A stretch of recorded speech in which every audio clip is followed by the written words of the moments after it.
Philip Woolen.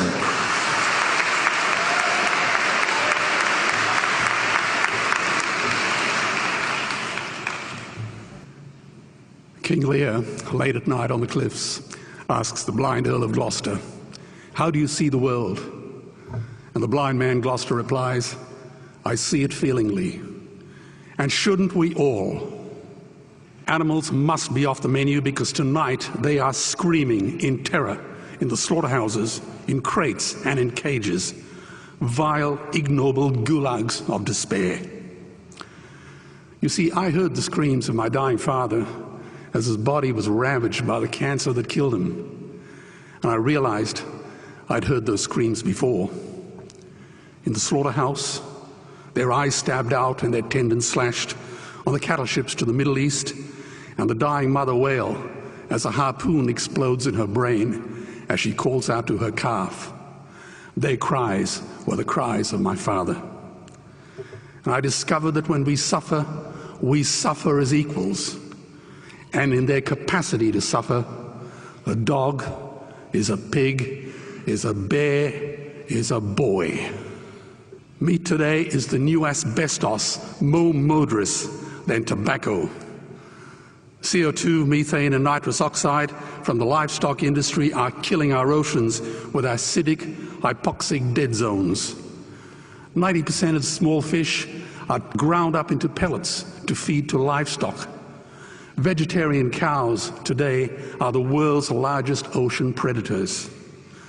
The oceans are dying in our time. By 2048, all our fisheries will be dead, the lungs and the arteries of the earth. Billions of bouncy little chicks are ground up alive simply because they are male. Only 100 billion people have ever lived. 7 billion people live today. And yet we torture and kill 2 billion sentient living beings every week. 10,000 entire species are wiped out every year because of the actions of one. And we are now facing the 6th mass extinction in cosmological history. If any other organism did this, a biologist would call them a virus. It is a crime against humanity of unimaginable proportions. But happily, the world is changing. 10 years ago, Twitter was a bird sound. www was a stuck keyboard. Cloud was in the sky. 4G was a parking space. Google was a baby's burp. Skype was a typo. And Al-Qaeda was my plumber. Victor Hugo said, "There is nothing more powerful than an idea whose time has come." Well, animal rights today is now the greatest social justice issue since the abolition of slavery. Do you know there are over 600 million vegetarians in this world? And that is bigger than the United States, England, France, Germany, Spain, Italy, Canada, Australia, New Zealand, all put together. If we were one nation, we would be bigger than the 27 nations of the European Union. Can you believe that? And despite this massive demographic footprint, we are still drowned out by the raucous hunt and shoot and killing cartels who believe that violence is the answer when it should not even be a question. Meat kills animals, kills us, and is killing our economies. Medicare has already bankrupted the United States. They will need $8 trillion invested in Treasury bills just to pay the interest, and they have precisely zero. They could shut down every school, Army, Navy, Air Force, Homeland Security, Marines, CIA, and FBI, and they still will not have the money to pay their doctor bills. And our Cornell and Harvard say that the optimum amount of meat in a healthy human diet is precisely zero. Water, as you know, is the new oil. Nations will soon be going to war for it. Underground aquifers that took millions of years to fill are now running dry. It takes 50,000 liters of precious drinking water to make 1 kilo of beef. Today, 1 billion people are hungry. 20 million people will die from malnutrition. Cutting meat by only 10% will feed 100 million people, and eliminating meat will end starvation forever. If everyone ate a Western diet, we would need 2 planet Earths to feed us. We've only got one, and she is dying. Greenhouse gas emissions from livestock is 50% greater than transport, as Peter said. Cars, trains, buses, ships, lorries, the whole lot.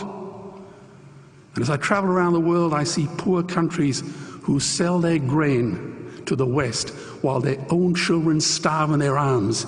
And the West feeds it to livestock so we can eat a steak? Am I the only one who sees this as a crime? Believe me, every morsel of meat we eat is slapping the tear-stained face of a hungry child. When I look into her eyes, do I remain silent? The earth can produce enough food for everyone's need, but not enough for everyone's greed.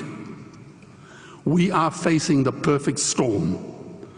If any nation had developed weapons that could wreak such havoc on the planet, we would launch a preemptive military strike and bomb it back into the Bronze Age.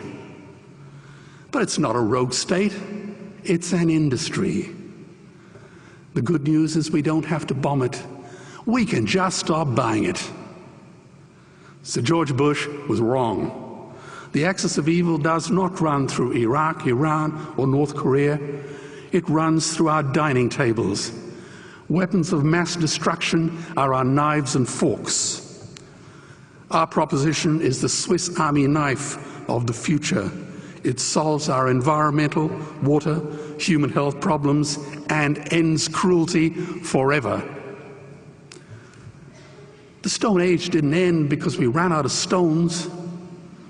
This cruel, disgusting industry will end because we run out of excuses.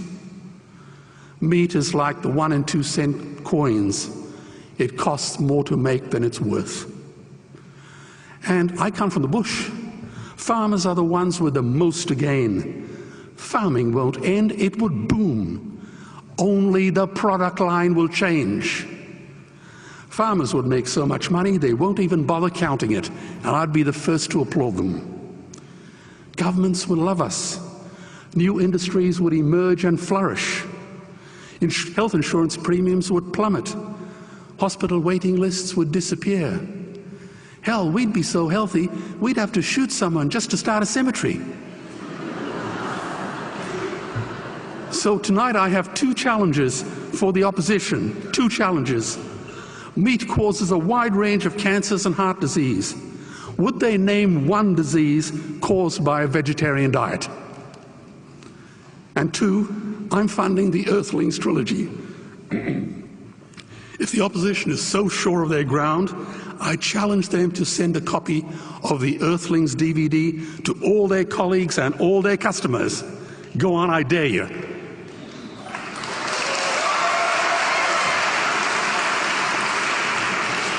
Animals are not just other species, they are other nations, and we murder them at our peril. The peace map is drawn on a menu. Peace is not just the absence of war, it is the presence of justice. Justice must be blind to race, color, religion, or species. If she's not blind, she will be a weapon of terror. And tonight, there is unimaginable terror in those ghastly Guantanamos we call factory farms or slaughterhouses. Believe me, if slaughterhouses had glass walls, we wouldn't be having this debate tonight. You see, I believe another world is possible. And on a quiet night, I can hear her breathing. Let's get animals off the menu and out of these torture chambers. Please vote tonight for those who have no voice. Thank you.